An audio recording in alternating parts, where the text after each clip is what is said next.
Hello and welcome to another Demon 212 3DS review. Today I'm going to be taking a look at Pilotwings, which obviously was a launch title, and I personally think it's been slated for a lot of stupid reasons really.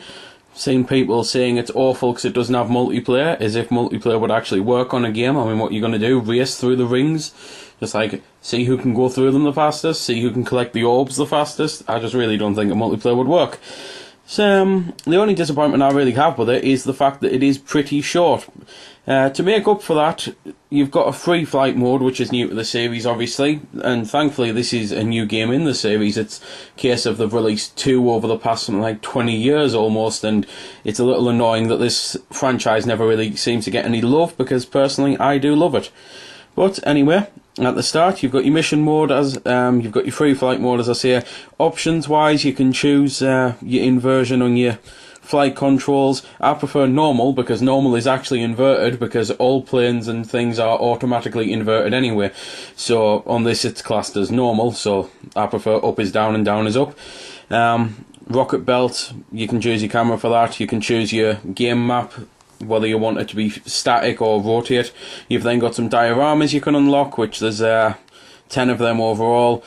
You've got your member card, which you can view, which tells you how many stars you've got, how many points you've got over the events, how many hours you've played the game and things.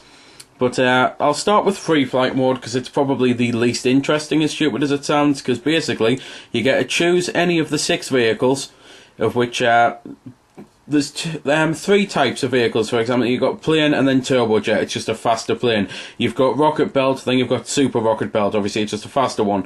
You've got a hang glider, where obviously the only way to move is with gravity and forces of physics and that. Whereas you've got the pedal glider, which allows you to just, well, pedal and pedal, really.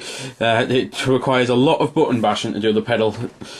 You can then choose from daytime, evening or night, because that's when the events take place. Daytime is probably going to be the easiest to see on this camera, so that's what I'm going for. And simply, when you actually start the game, you've got to take off. You don't have to worry about landing, and the whole point is you have to look around for things. So for example, balloons to pop, or trick rings, which trick rings could be things like go through it at a right angle, or go through it at a left angle, or upside down, or do a barrel roll through it. And I swear down, it's bad enough that I'm probably going to get the do a barrel roll comments all over my Star Fox video when I do it. Please don't spam the video with do a barrel roll, because at the end of the day, barrel rolls existed long before Peppy started talking about them in Star Fox. And it's just a case of seek and almost seek and destroy, because you have to pop the balloons and that. So you just have to fly around the island and just look around for things. And as I say, you can get more time. I think you start with 2 minutes if memory serves, and you can get up to 5 minutes.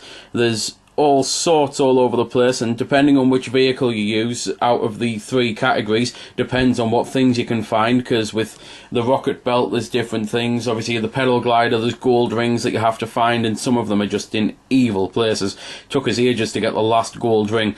But that's basically free flight mode. It takes a couple hours. It's a nice little time filler. It gives you something to do once you beat the missions, but the missions are, I suppose, the real bulk of the game, because they're what you're going to be replaying to get better scores at. And it's just, as I say, a little shame that there wasn't more of them. So, under the missions, you've got Novice, Bronze, Silver, Gold, Platinum, and then Diamond you can unlock once you get 3-star rating on every level. And you don't need 3-star perfect rating, which is what the red outline means. I've got perfect on every one of the Novice. I was working my way through it, and I've not managed to do it on Bronze yet, but I am working my way through it. And once you get 3-star perfect rating on everything, you unlock the ability to play any mission with any vehicle, apparently. But at the end of the day, I don't really see why that would be a good thing, because there's some missions that you just quite clearly do not want to play with a certain vehicle. I just don't think they'd work. It might even be, I might have got the gist wrong, it might be that you can play all the plane missions with the super plane and vice versa, and if so, that would be okay. But as I say, I haven't unlocked it yet, and I can't really remember the details about it, but it's just a little extra, because once you've got perfect scores on everything, are you really going to be going back to play it again?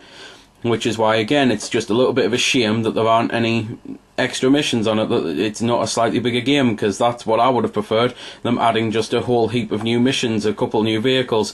It's a little bit of a shame that there's only 1 or 2 levels where you're in a squirrel suit, which is obviously where you're skydiving. There's no parachute levels, which there used to be on the original Pilotwings. So I suppose it leaves them room for doing a sequel, and I really would like to see them do a sequel. But the missions can, well, range from anything to going through all of the rings, to landing on all of the pads, to going through all of the rings and then getting a clean landing on a pad. Just all sorts of things, depending on, obviously, the mission's actual parameters, and it depends on your vehicle, because, for example, you're not going to be landing on pads when you're in the plane. You have to land in the sea. You're not going to be well, going from pad to pad, obviously, with it as well. Mainly you do pad to pad with the likes of the rocket belt, or going around popping balloons, getting a certain amount of rings in a row, and it's just all basic and simple stuff, but it's all stuff that takes execution to do, because if you do it wrong, then it's really going to affect your score quite greatly, and it's the type of thing that I don't see anyone actually being able to play this game and get perfect scores on every mission the first time. So that is where there is some length into it, because you're going to have to replay the missions over and over again, because anything as simple as, for example, catching a rock will give you a penalty bonus. So already I'm on -2 points, I can't get a perfect score. Landing on a target not in the dead centre, or not landing gently, gives me either less points or negative points. So it's just things like you have to really do put together a perfect run to get a perfect score. It's not just something that's a figure of speech where, oh, you've done really good, we'll see you perfect. With Pilotwings, it always has been a case of, if you do it perfect, we'll see you perfect. And at least I suppose in that way it's no nonsense. It doesn't exactly hold your hand or anything, which is again where the difficulty comes in, and why I personally think this is an absolutely fantastic little title. Yeah, there's not much to do, but it still is a really good title to play, and considering you can pick it up dirt cheap now, it's definitely worth a look if you haven't got it already.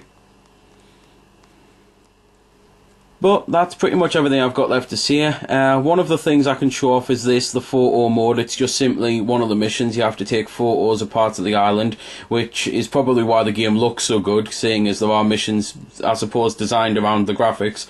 And it really is a nice, clean looking game. Musically, it sounds really good. There's not much to it. It's quite simple, but it still fits with the game. It's nice and relaxing, and it's just the perfect thing that you can sit around and play.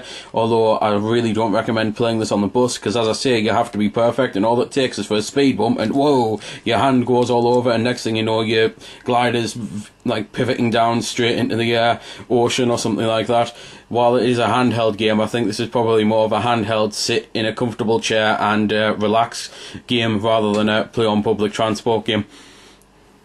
So there we go then. That's been the review. I hope you found it helpful. I don't score the games because that's based purely on opinion, so instead I'll leave you to make your own mind up. So thanks for watching, and if you've got any questions about the game that I didn't answer in the vid, or that hasn't been answered in the comments, then feel free to ask and I'll help if I can. Also, if you did find it helpful, don't forget to check out my channel, because there's plenty more like this up there, and don't forget to subscribe, because there'll be plenty more to come as well. So until next time, this has been Demon212, signing off.